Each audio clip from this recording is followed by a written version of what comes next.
Today I'm going to talk about rejection sensitive dysphoria, or RSD. So I found an amazing article about this on attitudemag.com. I've talked about it before. It's a great resource for ADHD information. The article is entitled How ADHD Ignites Rejection Sensitive Dysphoria. It defines RSD as an extreme emotional sensitivity and pain triggered by the perception that a person has been rejected or criticized by important people in their life.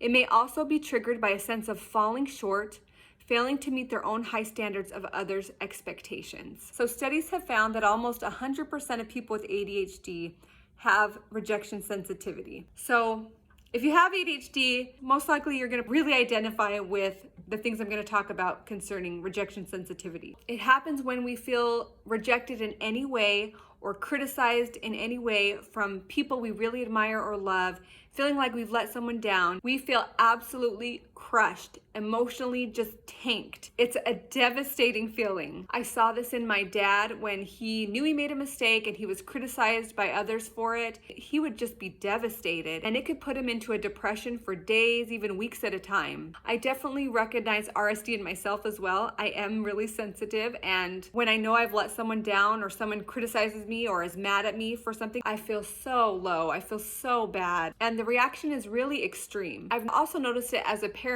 as well, just kids being so terrified of criticism or terrified of being told that what they did was wrong. There's some amazing quotes I want to share from that same Attitude Mag article. One is, "No one likes to be rejected, criticized, or fail. For people with RSD, these universal life experiences are much more severe than for neurotypical individuals. They are unbearable, restricting, and highly impairing." Later in the article it says, "Often people can't find the words to describe its pain.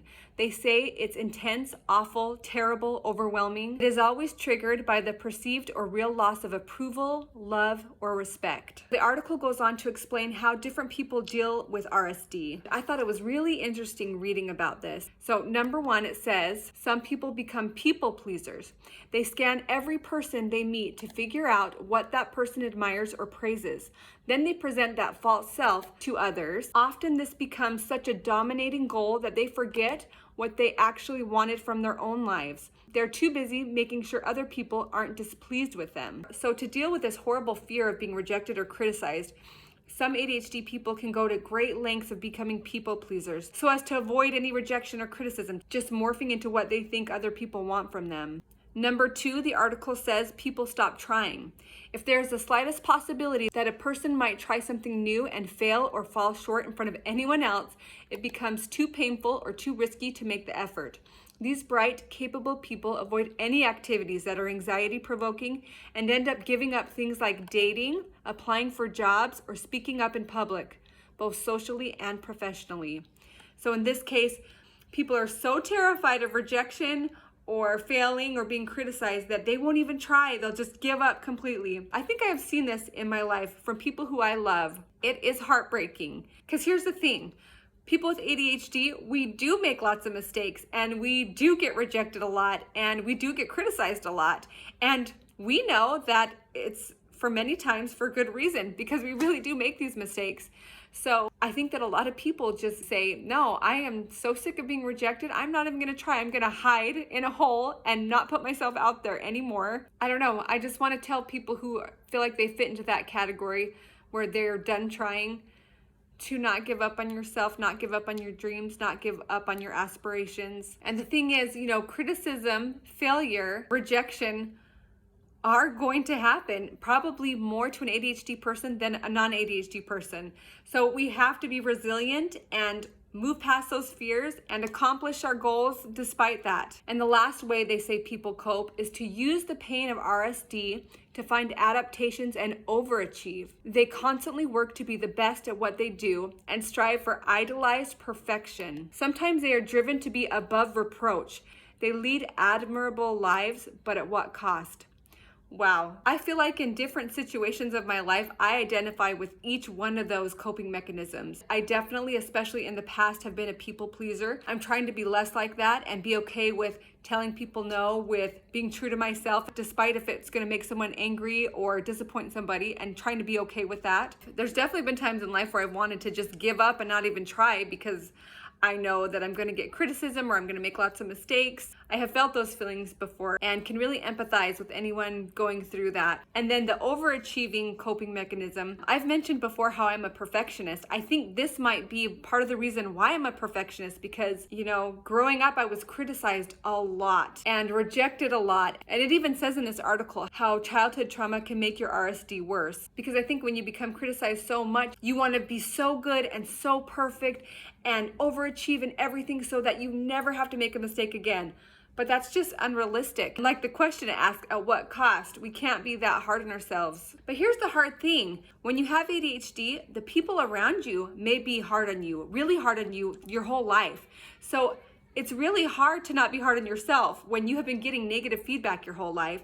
So we really need to be our own self-advocate. And this is why I really believe it's so important to have a relationship with God, because He knows your true worth. He will remind you of your true worth, that you are so valuable to Him. He loves you so much. And even if you make a mistake or rejected by others, God's never going to reject you. He might not always be happy with the things that you do, but He will forgive you when you try to right your wrongs and when you make an effort to improve yourself. So what can we do about rejection sensitivity? I think just knowing that it's a thing and that people with ADHD deal with it is really helpful and validating. It definitely was nice for me to find out about this because I've always been really sensitive in this way. Knowing that it's related to my ADHD and there's a cause for it, it's just comforting to know that it's not just me being sensitive. My whole life people said, oh, Debbie's too sensitive. And I am sensitive. Yeah, I am. It's not a flaw.